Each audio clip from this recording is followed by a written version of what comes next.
May mga lihim ka bang gustong sabihin? O mga sikretong gusto mong aminin? Halika't ating pag-usapan sa Main Confessions.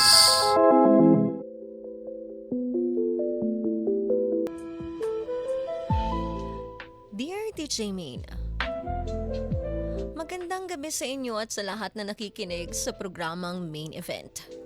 Tawagin niyo na lang po akong Renzo, 28 years old at kasalukuyang nakatira sa May Kawayan, Bulacan.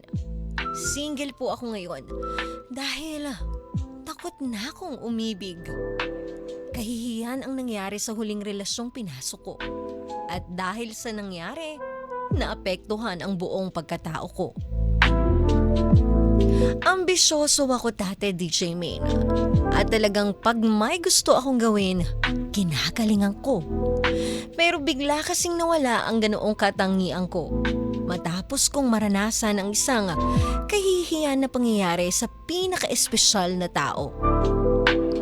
Matagal ko pong pinag-isipan kung isusulat ko ba ito. Pero naisip ko rin na baka may ibang lalaki na makaka-relate sa naging karanasan ko noon. At bago ko ituloy, gusto ko munang ikuwento ang punot dulo ng problema ko. Kaya naman, dito ko naisimulan ang aking confession. Simula pagkabata hanggang sa nagbinata ako, nanirahan muna ako sa poder ng aking kuya sa Canada. At habang nandun ako, tinapos ko ang pag-aaral sa high school. Tsaka ako nagdesisyon na magtrabaho. Ang trabaho ko noong nasa Canada pa ay sa pabrika na paggawaan ng sabon at ang kuya ko ang aking kasama. Simula noon, palaging trabaho at bahay na lang ang naging routine ko. Nag-expect ako na yayaman dito. Pero hindi pala, DJ Main. Dahil sobrang mahal din ng mga bayarin at halos walang pagkakaiba sa Pinas ang mga gastusin. Kaya nagsabi ako sa kuya ko noon na magtatrabaho ako kahit pa Sabado at Linggo, makaipon lang ako ng mas mabilis. Pero heto ang naging problema ko. Napabayaan ko kasi ang sarili ko, DJ Main. Lalo na pagtungkol sa hygiene. Dahil nung nakapagtapos ako ng high school sa Canada, hindi pa ako tuli noong mga panahong iyon. Dahil nga sobrang mahal magpatuli dito sa Canada. Sinabi ko na lang sa sarili ko, pag-uwi na lang ng Pinas tsaka ako magpapatuli. Pero noong nagkaroon ako ng trabaho, hindi ko rin magawang maasikaso dahil sobrang abala na ako. Sa totoo lang, ilang beses na cancel ang uwi ko sa Pinas dahil mas pinili kong mag-ipon kaysa gawin iyon. Hindi naman naging big deal sa akin nung una at sa pamilya ko dahil mas kailangan namin ng pera. Walang nagpe-pressure sa akin. Walang nagtanong kung kailan ako magpapatuli. Kaya parang naging okay lang din. Tsaka nagkaroon rin naman ako dati ng jowa sa Canada. Wala naman silang naging problema sa pagiging supot ko. Nagbago lang talaga ang lahat nang umuwi ako ng Pinas. Dahil nagdesisyon akong ipagpatuloy ang aking pag-aaral, dito ko nakilala ang babaeng nagpabago ng takbo ng aking buhay. Siya si Elaine. Naging kaklase ko siya noong college. Noong una, wala akong balak makipag-close sa kanya. Ang hangarin ko lang talaga ay makapagtapos ng pag-aaral. Pero iba rin kasi talaga kumilos ang tadhana. Dahil sa 4 na taon sa college, naging kaklase ko siya. Sa madaling salita, siya lang ang naging sandalan, takbuhan ko kapag kailangan ko ng makakausap. Ganon din naman siya sa akin dahil kaming dalawa lang naman ang malapit sa isa't isa. Hanggang sa dumating sa puntong unti-unti na akong nahuhulog kay Elaine at sinubukan kong manligaw sa kanya.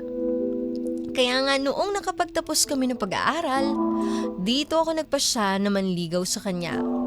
Alam ko naman na kilalang kilala na namin ang isa't isa. Dahil 4 na taon din kaming magkasama. Pero, yun pala, akala ko lang. Noong naging kami ni Elaine, dito lumabas ang totoong kulay niya. Sa una, masaya kaming pareho sa relasyong binubuo namin. Para kaming tulad ng mga couple na makikita mo kung saan-saan. Pero may isang bagay na talagang ikinalulungkot ko sa kanya. Noong nagkayaang mag-date para i-celebrate ang unang buwan namin, wala namang naging problema. Sweet kami pareho. At marami kaming ginawang dalawa. Maliban sa isang bagay. Habang papauwi kami nung galing sa date namin, nagkayayaan na mag-stay-in muna sa isang mumurahing motel. Para maglipas o magpalipas ng kahit isang gabi lang. Mahal, sobrang pagod na ako. Mag-stay-in na lang muna tayo. Seryoso ka ba, mahal? Baka mapapagalitan ka ng parents mo niyan. Hay nako, Renzo, hindi na tayo mga bata. Tsaka alam naman nila yung tungkol sa atin.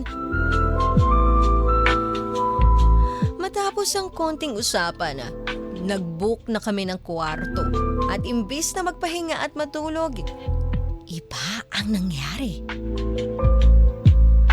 Mahal, Renzo, baka gusto mong gawin na natin? Kadil ba, mahal?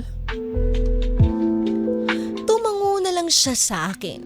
Nung yumakap ako sa kanya, naramdaman ko na lang na parang dumikit ang likurang bahagi niya. At dahil doon, idinikit ko rin ang aking alaga na agad namang tumigas dahil sa nakakabigla niyang ginawa. Habang kinukuskus ko ang aking alaga sa kanya, bigla niya itong dinakma. Sa kanya ito niyapos na talagang nagpabaliw sa aking nararamdaman. Mahal, gawin na natin. Di ka naman siguro manhid para di mo mararamdaman yung matigas kong alaga, di ba? Hindi na siya nagsalita at tangi na lang niyang ginawa ay pumuwesto sa aking ibabaw. Unti-unti niyang binuksan ang lagusan kung saan nakatago ang aking alaga. At noong makita niya ito, akala ko mamamangha siya. Pero hindi ganun ang nangyari, DJ Min. Nakita ko ang dismayado niyang muka at dito, tinanong ko siya. Mahal, okay ka lang ba? Mahal, hindi ka patuli? Oo, bakit, mahal? Problema ba? Mahal, parang nawala na kasi ako ng gana. DJ Min, yung nangiinit na tingin niya, biglang nawala. Napalitan ang tingin nito ng isang pandidire at panghuhusga. Tandang-tanda ko kung anong itsura niya. Hindi ko alam kung anong mararamdaman ko noong mga oras na iyon. Parang bigla na lang kasi talaga akong nilamon ng hiya. Kaya naman inangat ko na lang muli ang aking pantalon. Pero habang may nawasak, kasi talaga napagkatao ko.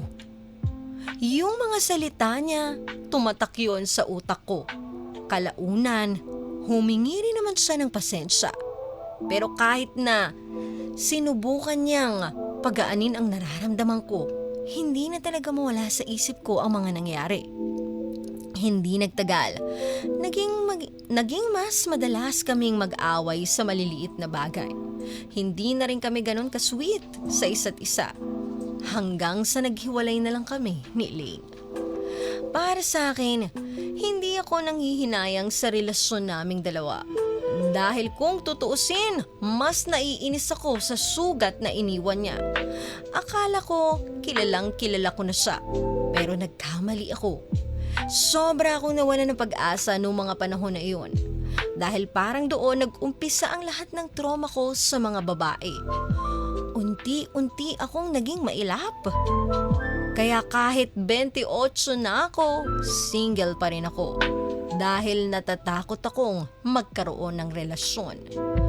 Pakiramdam ko kasi, kapag may babaeng malalaman ang tungkol sa akin, baka ganun din ang maging reaksyon.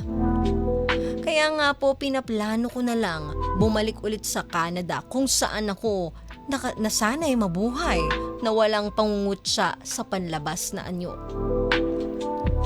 Baka dito mas mabilis akong maghilom at makaya kong ibaon na lang sa limot ang lahat. Pero bago ko gawin ang aking desisyon, gusto ko munang humingi ng payo sa inyo, DJ May. Ano po ba ang dapat kong gawin sa ganitong sitwasyon? Dapat ba talaga akong magpatuli?